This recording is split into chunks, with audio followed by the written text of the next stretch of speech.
Welcome to Mintel's Little Conversation podcast. Welcome to Mintel's Little Conversation, where our experts bring you fresh ideas and new perspectives on how consumers eat, drink, shop, groom and think.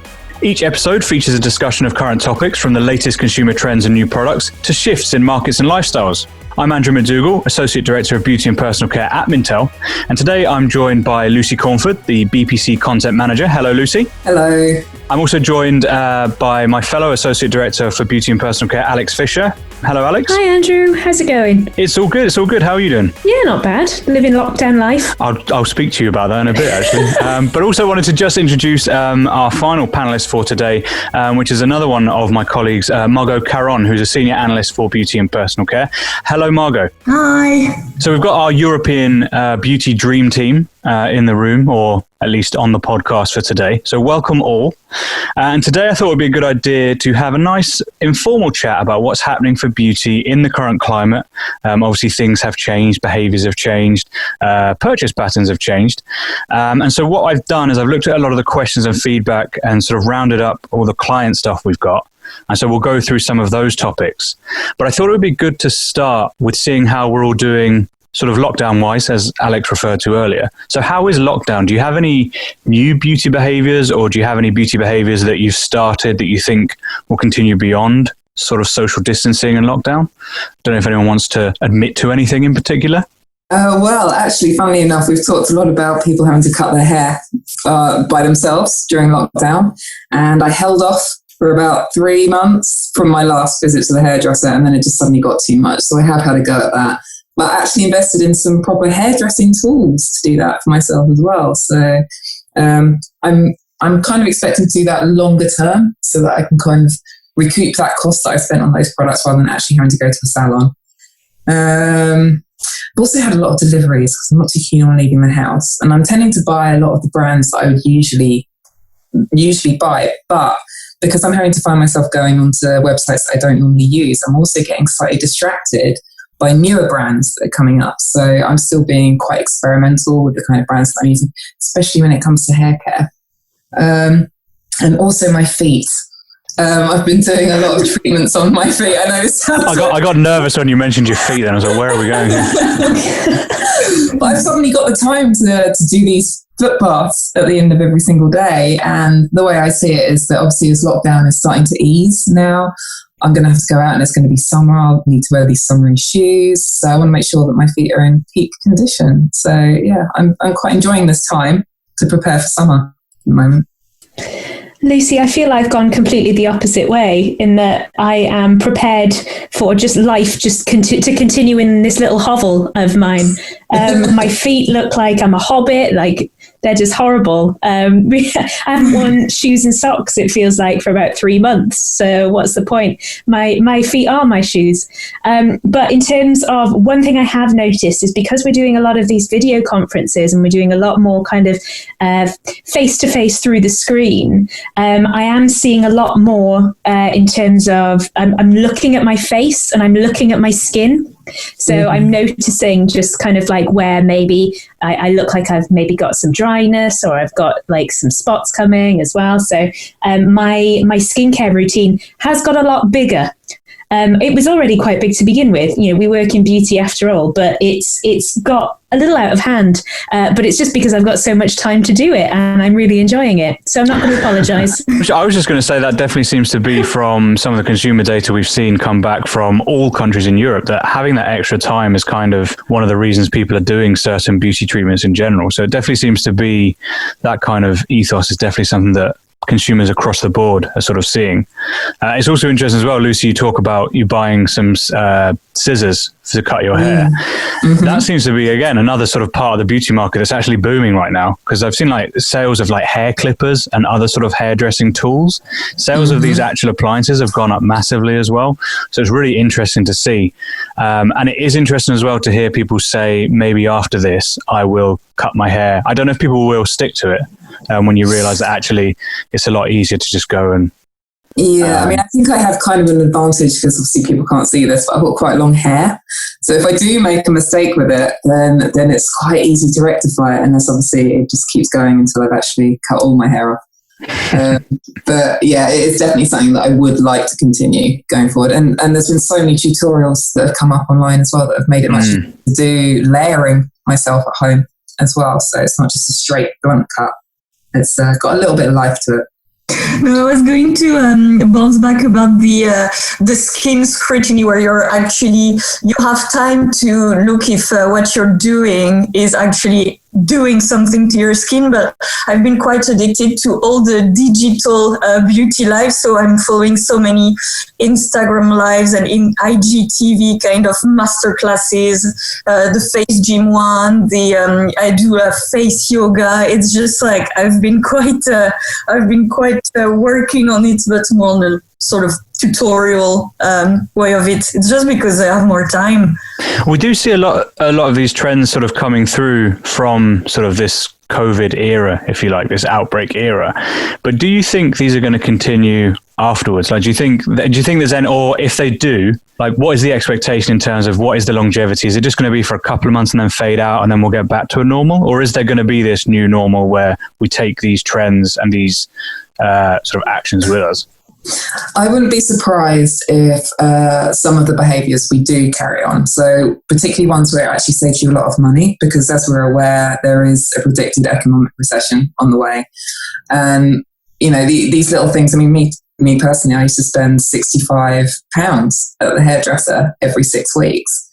And if I can find that I can do that myself and obviously save that money and spend that on something else for myself, then I'm going to be able to do that going forwards. And I think that is something that, a lot of people have had to trade down during this whole thing as well. I think they're starting to see that, like, buying cheaper products doesn't necessarily mean they're compromising on the quality of these products. So, yeah, it's about saving money there so that they can splurge on something else, or just make sure that they're financially solvent coming out of this.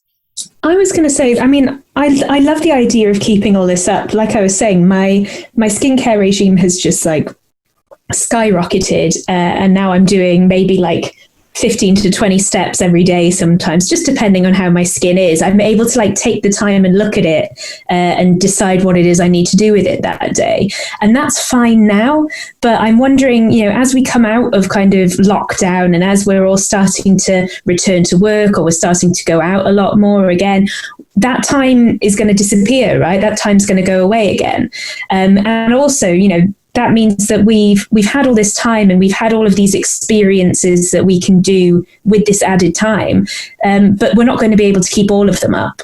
We're not going to be able to see our friends more and see our family more and do more with our skincare and do all of these things. So I think there's going to have to be that return of that kind of convenience and those kind of speed related kind of claims, because we're still going to want to be doing everything that we managed to do during lockdown, all this stuff that we had extra time for, but we won't have that time anymore. We'll still be trying to return to our daily life while trying to keep hold of some of these kind of learnings. So I think there will sort of be a return to kind of the pre-lockdown days or pre-COVID-19 days, but I think there will be more focus on how we, do some of these things we were doing, but at greater speed, basically. It's interesting you say that about like how claims we saw before and things we saw before. In terms of, obviously, we predict trends on a regular basis, but in terms of like trends we were expecting for 2020, obviously you don't foresee this happening. So what about those trends that we sort of predicting for this year, or were predicting were going to happen? How do we see those sort of being affected now? Do we see the trend predictions we had before as still playing out now? Or, I mean, do they change? So obviously we just released our 2030 trends recently. So we had the panorama of humanity and identity traders. And, we took a very forward-thinking view in those. So panorama of humanity, very much about the push and pull between science and nature, and identity traders was very much about this idea of community, really building a sort of online community. And we've really seen just these few months of the COVID-19 crisis massively accelerate these trends. So they're not 10 years in the future anymore. They are much closer to home. We expect them to be fully in force by 2025. And that's, it's out of necessity, and it's a really interesting time for that. And that obviously builds on trends that we already had from the past, such as white plain, Mother Nature, and things like that. So yeah, it's just a massive acceleration. Yeah, I think it's interesting when you mention the 2030 trends, because obviously one of the big parts of like the identity traders trend was all about connectivity. And to be honest, digital connectivity, we were sort of looking at how that's obviously changed the world. And obviously right now, that's really, really relevant, because digital connectivity is essentially, well, from a working perspective anyway, it's how we keep in touch with everyone now. So it's really interesting to see how those things have sort of moved on a lot quicker pace. So I do think those trends now will almost shift forward a little bit more, just because they have to. Yeah, definitely. I mean, community is a massive part of consumer lifestyles, particularly in Europe. We're extremely community minded here, and yeah, it's that people are all of a sudden, people that never even used online platforms before, like my mum, all of a sudden is all over video chat and things like that, and that's going to feed into other people's like behaviours in terms of how they're using online for things like shopping and things like that. So it's definitely something that has made a longer term impact, I think, particularly across Europe. Has anyone used, just talking about shopping online and things and video, has anyone actually used a virtual try-on sort of tool during this whole lockdown? Do we think it's going to be possible to sort of satisfy consumer needs from a retail sort of environment when we talk about online versus offline? Does virtual try-on for you, is that the way forward now? Obviously, things like samples and sort of contact in store and the whole sort of retail environment, I guess, is going to have to change. I know, Margot, you spoke about this quite a lot in sort of pieces you've done on the platform. I mean, is the physical element of beauty, how is that changing? So I think the virtual try-ons are actually going to indeed accelerate. We see that, for example, social media channels now have a virtual try-on for beauty products, like Pinterest. They just launched an AR tool to try products and have this kind of like seamless journey to buy, well, between inspiration and purchase. So I think it will grow in terms of adoption. However, there is something that needs to be really provided in stores. It's the sensory elements. And even if it can work for a little bit better for makeup, I think for skincare and for other categories, the sensory aspect is so important that it will have to be something that's maybe a little bit more omnichannel and not just only virtual. There are developments and there are innovations of augmented reality devices that trigger other senses. Like you have a fingernail that you can put and then it gives you a sensory stimuli. It reproduces touch. So that could also be maybe the future of how we discover products in a more haptic way. But at the moment, I guess augmented reality devices and virtual try-ons could only be something that's going to be used, for makeup, but not extensively for other categories. Yeah, sorry, if I could just jump in there. Because when I was thinking about kind of how my routine has changed in lockdown and I'm trying new products, I'm asking the online retailers for samples of those products, and a lot of them are skincare. Because for me, it is, like you say, still very much about that sensory, how it feels on my skin, the fragrance of it and everything. And, you know, I've never really been able to do that properly in store anyway, because I don't really like touching the stuff that's in store. I never did. But you know, I think what we will see maybe a bit more in terms of how the virtual helps that kind of element is the idea of kind of these longer term trials. So with skincare, for example, the idea that, I should really be trying a product for a few days or a few weeks to really see the benefits. So, you know, how do we use things like virtual or augmented reality to show consumers what their skin could look like if they did, try on these products for longer, or if they did trial them properly? I think maybe for things like skincare and hair care, that idea of augmented or virtual reality to look into that future, that could be what encourages trial. I don't think it changes the in-store trial as much, but definitely for things like longer term trial of skincare. And I think sustainable sampling, the one thing, like single-use sampling, will need to accelerate as well, because even if augmented reality is very useful, I guess sampling at home as well in a very safe way could be also a path to follow. Yeah, I mean, they are saying that UK retailers are going to be able to, all UK retailers will be able to open in a couple of weeks. And one of the things that has been promoted is that they will not have testers in store. Like that will be eliminated, at least for the time being, until this epidemic has got a little bit more under control. But yeah, so retailers, even department stores, are going to have to come up with alternative solutions. It is essential that they still allow people to try these things on if they're going to maintain this level of interest, particularly in new products.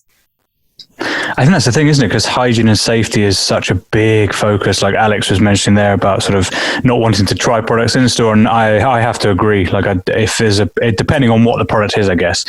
But a lot of the time it's a case of, I don't want to, you don't know where that product's been or how many people have touched that product. But I also agree with what Margot said right at the start, that the sensory is so important. Like, it's very rare for me to, I won't buy a fragrance, for example, without smelling it. So it's very difficult for some products, but even like scent is such a big thing anyway. So away from fragrance, but just thinking about scent, the scent of a skincare product or the scent of a hair care product is enough sometimes to put me off as well. And I think that's true for consumers. It is something that impacts sort of your choices. And then also linking back to what you were saying right at the start of the previous question, Lucy, when you were talking about how you're just sort of buying brands and things, it then sort of raises questions of consumer loyalty to certain brands. I think for certain beauty categories, particularly personal care categories, I think there is this sense that essentially, if we are going towards a recession as well, I will bulk buy brands I know, brands I trust in categories that I know and trust. So for example, oral care, it's kind of, I know what toothpaste I use, so I will bulk buy that toothpaste. Maybe in hair care, it's kind of like, okay, I know what shampoo I want to use. But when it comes to maybe my skincare, maybe if it's whether it's a moisturizer or a cleanser or things like that, that's essentially where you do want to have that sort of choice. So I think once the restrictions are lifted, I think going forward, we will still have that consumer loyalty to brands that they trust. But I do also think that the great thing about physical retail is it does give you that option, that choice. And I think choice is going to be important, just has to be done, I guess, in a safe and hygienic way, I think is the biggest thing to come from this. How do you think packaging is going to, because we haven't mentioned packaging, but do you think packaging as well? Because we mentioned obviously the samples and the testers, and I know, Margot, you mentioned sustainability with sort of single-use sort of packaging. But do we see packaging taking a different shift in beauty now, or like are there more hygienic options now for applicators and things like that people are going to be looking towards, or again, is that just going to be a short-term thing?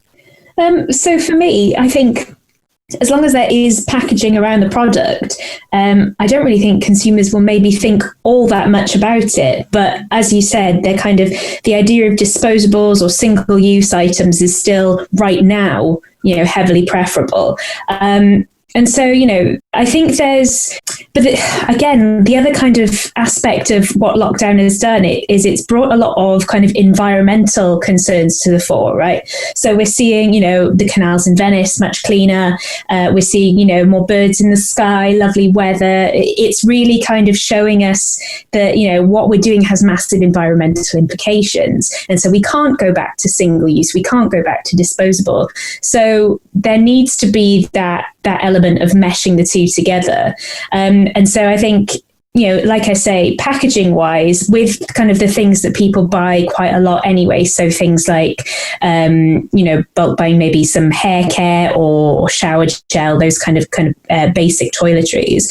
I don't really see much of a change in terms of, the amount or a change in the amount of packaging people are looking for. But I think there will be that shift to an expectation still of more sustainable packaging.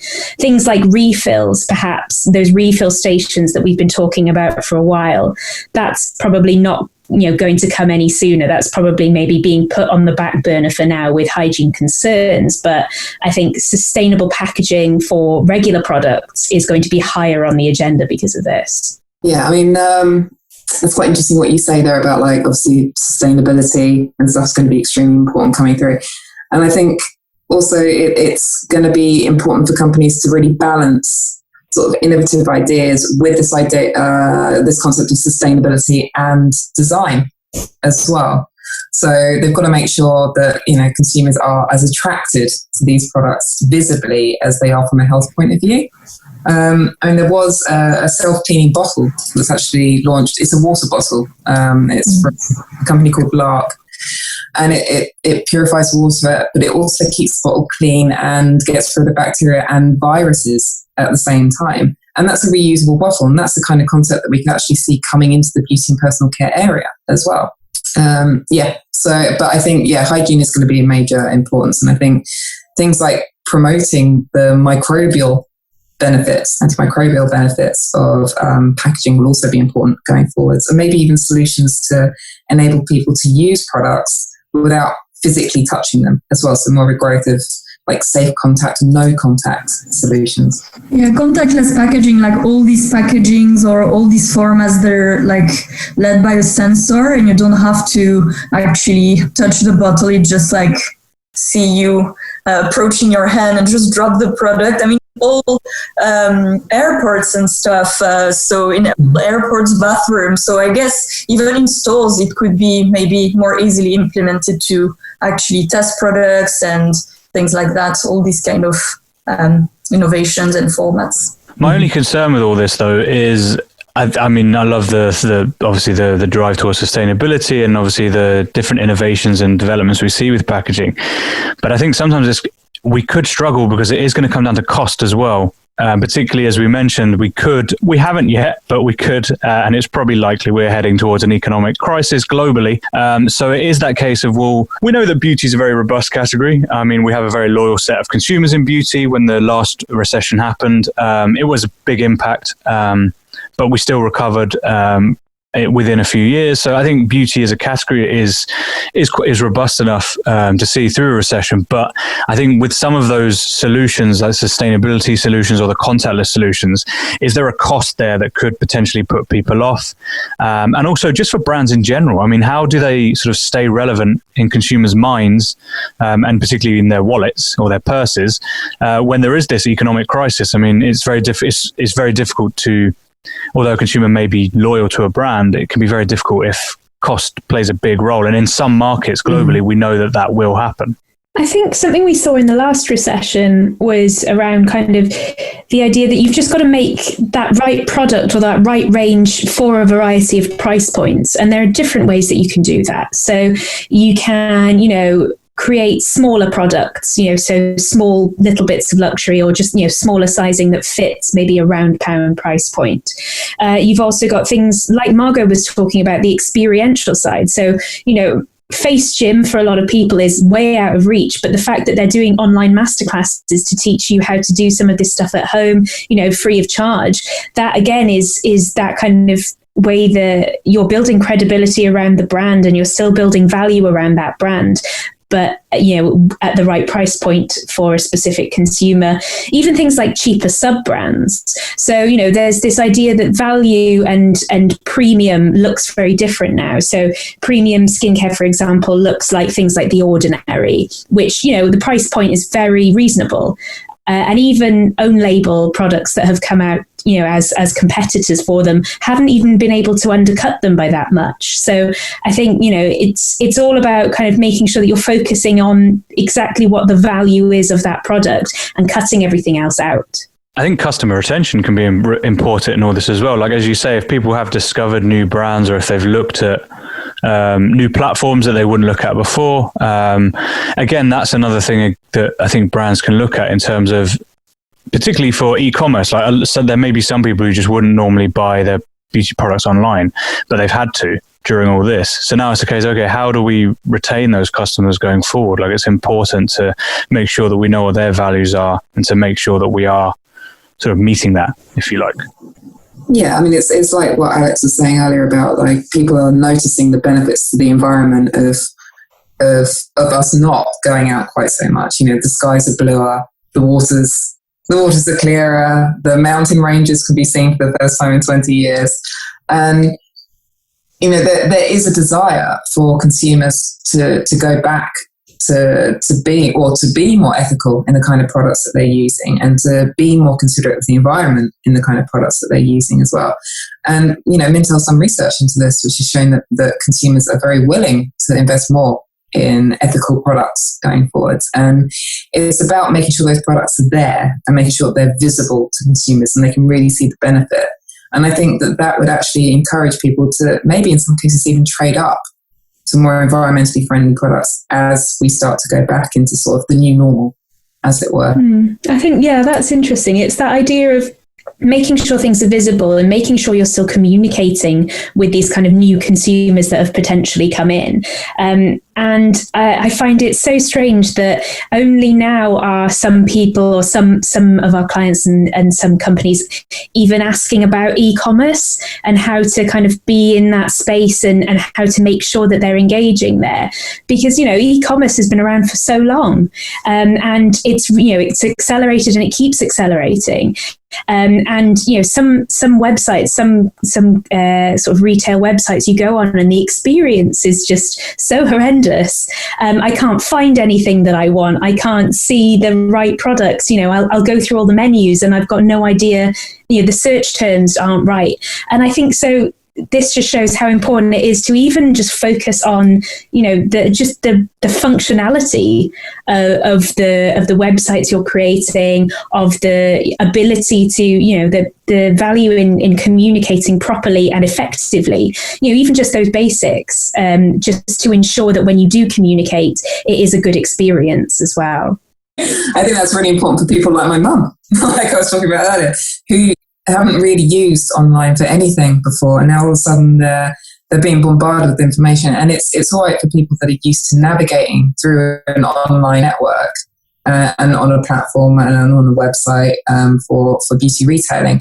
But imagine being a consumer that's coming into this for the very, very first time, and it is overwhelming. And this is an audience that is growing currently as well. So it's really important that the emphasis isn't just put on people that are already very savvy using technology. It really needs to be accessible for people that aren't, basically. No, I think that's right. I think if anything, because I've had so many conversations with people before as well about the importance of e-commerce, like having your own e-commerce site rather than just sort of being on another site. And I think this is, as Alex said, this has kind of proved that you need to have a site.